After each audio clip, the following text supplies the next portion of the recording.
Hi viewers, welcome back to our channel. So நம்ம இன்னைக்கு பார்க்க போகிறது பார்த்தீங்கன்னா டியூப் படத்தோடைய ஒரு ஒன்லைன் ஸ்டோரி தாங்க பார்க்க போகிறோம். ஸோ இந்த படத்தில் வந்து நம்ம பிரதீப் ரங்கநாதன் அவரோட பர்ஃபார்மன்ஸு ரொம்ப அழகாகவே கொடுத்துருக்காரு. அவரோட கரியரில் இது 3வது படம் தான் இது சொல்லிக்கணும் அவர் நடிச்சிருக்க படம். ஸோ இந்த படத்தில் வந்து பார்த்தீங்கன்னா நம்ம சரத்குமார், ஸோ இன்னும் சில கோ ஆக்டர்ஸ்லாம் நிறைய பேர் இருக்காங்க. ஸோ இதில் ரொம்ப வந்து பார்த்தீங்கன்னா அவங்களோட எஃபெக்டை கொடுத்துருக்காங்க தான் சொல்லிக்கணும். இந்த கதை வந்து பார்த்தீங்கன்னா இந்த படத்தோட கதை கொஞ்சம் டிஃப்ரெண்ட்டாக எல்லா படத்தோட கொஞ்சம் வித்தியாசமாக தான் கொடுத்துருக்காங்க. ஸோ படத்தோட ஸ்டார்டிங் வந்து நம்ம ஹீரோ பிரதீப் ரங்கநாதன் அவரோட லவ்வருடைய மேரேஜுக்கு போயிருக்காருங்க. அங்கே போனது பார்த்தீங்கன்னா ரொம்ப ஃபீலிங்ஸ் ஆகிட்டு நம்ம கூட எல்லாம் இருந்தாவ இவ எதுக்கு இன்னொருத்தனை கல்யாணம் பண்ணிக்க போகிறா அப்படின்னு சொல்லிட்டு பல கொஷின்களோட போய் கேட்கலான்னு சொல்லிட்டு அங்கே போகிறாருங்க. ஸோ ஆல்ரெடி வந்து பார்த்தீங்கன்னா அவங்க லவருக்கு மேரேஜ் ஆகிடுச்சு. ஸோ அந்த தாலியை வந்து நம்ம பிரதீப் ரங்கநாதன் தெரியாமல் அறுத்துருவார். ஸோ அந்த தாலியும் வந்து ஒழுங்கு கட்டாமல் விட்டுருப்பாங்க மாப்பிள்ளை. ஸோ இதனால் வந்து பார்த்தீங்கன்னா அவங்க பெரிய ஒரு ஃபைட் சீனாக போயிட்டு நம்ம பிரதீப் ரங்கநாதன் கூட பயங்கரமாக வெளுத்து வாங்குவாங்க.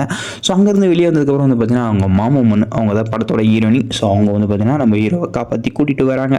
ஏன்டா எத்தனை பொண்ணு தாண்டா நீ லவ் பண்ணுற பொண்ணுங்கள்லாம் ஒன்று விட்டு போயிடுதுங்க அப்படின்னு சொல்லிட்டு ஒரு பக்கம் சொல்லிட்டு இருக்காங்க. ஸோ இப்படியே போயிட்டு இருக்கப்போ ஒரு கட்டத்தில் அந்த பொண்ணையும் வந்து நம்ம ஹீரோவை லவ் பண்ண ஆரம்பிச்சிருவாங்க பிரதீப் ரங்கநாதனை.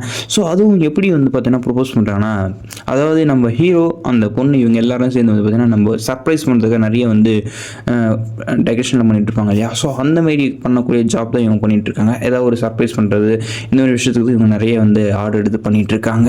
ஸோ அப்படி பண்ணிட்டு இருக்கப்போ வேற ஒரு இவங்களுக்கு சர்ப்ரைஸ் பண்ணுன்னு சொல்லிட்டு நம்ம படத்தோட ஹீரோயின் வந்து நம்ம ஹீரோக்கு தெரியாமல் ஒரு சர்ப்ரைஸ் பண்ணியிருப்பாங்க. அங்கே தான் லவ் ப்ரொபோஸ்லாம் பண்ணியிருப்பாங்க. ஸோ ஒரு கட்டத்தில் வந்து பார்த்தீங்கன்னா அங்கே அக்செப்ட் பண்ணுற மாதிரி பண்ணிட்டு வெளியே வந்ததுக்கப்புறம் அந்த பொண்ணு வந்து நம்ம ஹீரோ இல்லை நீ மற்றவங்க ரொம்ப ஃபீல் பண்ணிவிடுவேன், அதனால தான் வந்து நாங்கள் சொல்லலை, இங்கே தனியாக கூப்பிட்டு உனக்கு சொல்கிறேன், ஒன்று எனக்கு சுத்தமாக அப்படின்னு சொல்லி அங்கே வந்து வேணாம் விட்டுறாரு. கொஞ்ச நாளில் அந்த பொண்ணு அவரை விட்டு பிரிஞ்சு போனதுக்கப்புறம் ஒரு 7-8 மாதம் ஆனதுக்கப்புறம் வந்து பார்த்தீங்கன்னா ரொம்ப வந்து அந்த பொண்ணு மேலே அவர் அறியாமல் வந்து லவ் பண்ண ஆரம்பிச்சாரு. ஸோ ஒரு கட்டத்தில் அவங்க வீட்டில் போய் இந்தமாரி மாமா பொண்ணு தான் நான் கல்யாணம் பண்ணிக்க போகிறேன்னு சொல்லி சொல்கிறாரு. அந்த மாமா பொண்ணு வேறு யாரில் படத்தோட ஹீரோனி தான். அப்புறம் யாருன்னு வந்து பார்த்தீங்கன்னா சரத்குமார் தான் அவங்க மாமனார். ஸோ அவருவே அங்கே பேசி கல்யாணத்தையும் வந்து ஒரு பேசி முடிக்க ஸ்டேஜில் கல்யாண நாள் ஏன்னா இன்றைக்கி வந்து அந்த பொண்ணு திடீர்னு வந்து சொல்லி இந்த மாதிரி நான் ஒரு பையனை லவ் பண்ணுறேன், உண்மையில எனக்கு சுத்தமாக விருப்பமே இல்லை அப்படின்னு சொல்லிட்டு ஒரு பக்கம் வந்து சொல்கிறாங்க. அதாவது வாய்ப்பு கிடைக்கும் பொழுது அதை சரியாக பயன்படுத்திக்கணும். அது தேவையிட்டு திருப்பி அந்த வாய்ப்புக்காக தேடணும்னா கிடைச்சிருக்கும், ஒன்றுமே கிடைக்காது, அப்படி நம்ம தான் ஃபெயிலியர் நிற்கணும் அப்படின்ற மாதிரி தான் இது கான்செப்டை கொண்டு வந்திருக்காங்க. ஸோ அதுக்கடுத்து பார்த்தீங்கன்னா அந்த பொண்ணுக்கு மேரேஜ், அதாவது அந்த பொண்ணோட அப்பா வந்து ஜாதி வெறி பிடிச்சவர், அதாவது வேறு ஜாதி பையனை கல்யாணம் பண்ணிட்டா நான் கொண்டுட்டு அப்படின்னு சொல்லி பிளாக்மெயில் பண்ணுவார். கிட்டத்தட்ட வந்து பார்த்திங்கன்னா அந்த பொண்ணை உயிரை காப்பாற்றுக்கு ஒரு மேரேஜும் பண்ணிப்பார். அப்புறம் வந்து பார்த்திங்கன்னா அந்த பொண்ணு இவரோட வந்து ரிலேஷன்ஷிப்பில் இல்லாமல் என்ன பண்ணுது, அவரோட லவரோட ரிலேஷன்ஷிப்பில் வந்து குழந்தையும் பெற்றுக்கிறாங்க. அந்த குழந்தைக்கு நம்ம பிரதீப் ரங்கநாதன் தான் கிடைச்சிருக்கும். குழந்தைய அப்பாவை இன்ஷியெல்லாம் போட்டு அப்படி தான் வந்துட்டு இருக்காங்க. ஸோ எல்லாத்துக்கும் காரணம் தான் அவள் என்னால் கஷ்டப்படக்கூடாதுன்னு சொல்லிட்டு ஹீரோனிக்காக வந்து கடுமையாக வந்து இருப்பார். அதுக்கடுத்து வந்து பார்த்திங்கன்னா அந்த குழந்தைய வந்து எல்லாருமே வந்து என்னோட குழந்தை தான் நினச்சி பிரதீபோட குழந்தை தான் நினச்சிட்டு அங்கே இருக்கிறவங்க எல்லாரும் வந்து அந்த குழந்தைய ரொம்ப கொஞ்சிட்டு அப்படியே போயிட்டு இருப்பாங்க. ஒரு கட்டத்தில் வந்து பார்த்தீங்கன்னா இந்த விஷயம் வீட்டில் இருக்கிறவங்களுக்கு எல்லாருக்குமே தெரிய வருது.